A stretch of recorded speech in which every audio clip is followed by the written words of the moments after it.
Dökşemizden devam hürmetli vatandaş Geçislağa.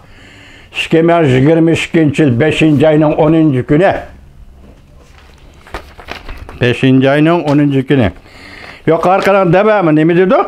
Kadırlar bölümüge Merkezi Komitet Kadırlar bölümüge Şi Tayfın degen kişi mesul oldu. Bu kişi Lika çağının sabaklaşıydı. İkinci material paşkılık üçün sözlerine asaslanganda siyasi vaziyet muqimligi üçün hozirgi yuqumliq virus meselesi teşviqat sahasida harakatchan nölgü tushirish davomli tashviq qilinadi. Amaliy ijro qilish jihati bo'lsa ozroq bo'shashtirish. Eg'izda nölgü tushirish amaliyotda virus bilan birga yashash. Uchinchi, Xi Jinping shaxsga cho'qinish tashviqotini past ko'yga tushirish. Koreyada prezidentning vazifaga o'tirish marosimida qatnashish uchun Wang Qishan avatiladi.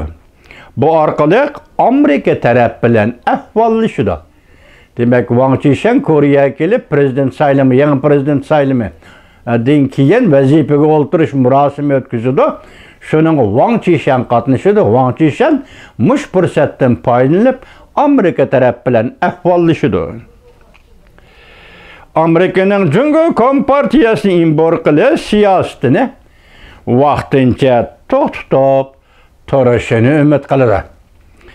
Endi Xi Jinping to'g'risida tashviqotning o'zgarishi kelayli. Vakillik xarakteriga ega ne misalga alaylı, Römürba Xalq gazetini misalga alaylı. 4. ayının 25. günden 5. ayının 9. günügüçü 15 gün içerik berilgen haberlerde 5. ayının 7. 8. günleri 2 gün mühim haber qilish o'rniga mesela Xi Jinpingni mühim haber qilish o'rniga bosh tetonga qo'yilmadi. Xi Jinping mühim haber o'rniga yoki gazetning bosh tetoni qo'yilmadi.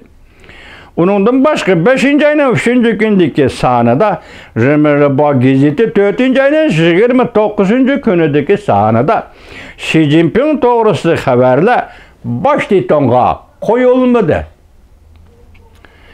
4. ayning 18. kunida Römürbada Xi Jinping to'g'risida xabar berilmadi.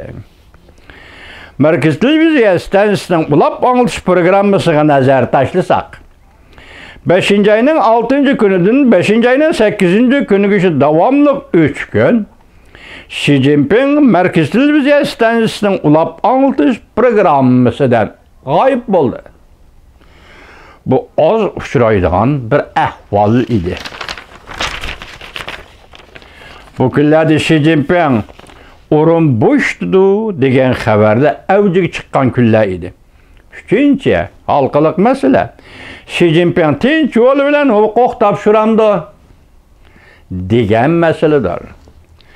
Eng oxirida pash qilingan materialda bu qatimki yumshoq siyosiy o'zgarishga munosabatlik 16 xatlik siyosat tilga ilindi. Vaqtdan burun huquq topshirish. Yetib kelganda mashinadan tushish yoki punktga yetib kelganda mashinadan tushish. O'tkinchi davrni muqimlik ichida tamomlash. Mas'uliyatni surishtirmaslik.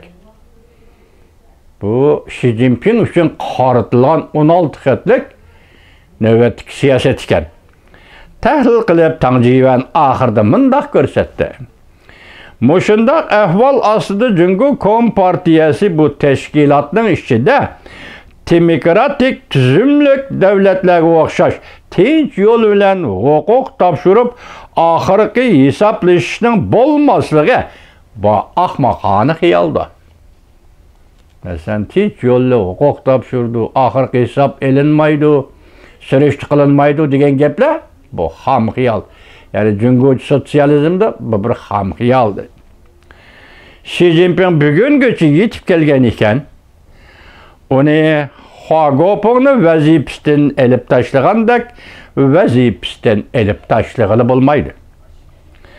Mayli u g'alaba qilsa Xi Jinping yoki mag'lub bo'lsa Xi Jinping, Ahirgi natija shu bo'ladiki, cho'qim nayzlar qonga bo'yaladi. Mushu ma'nidan aytganda Xi Jinping sur'atni ostilatishni xohlamaydi emas. Balki u amdi mangadigan hech qandaq yo'l qolmadi. Agar mushu mengish sur'atini ostilatadigan bo'lsa, Xi Jinping og'diriladi. Oxirgi hisob cho'qim elinadi.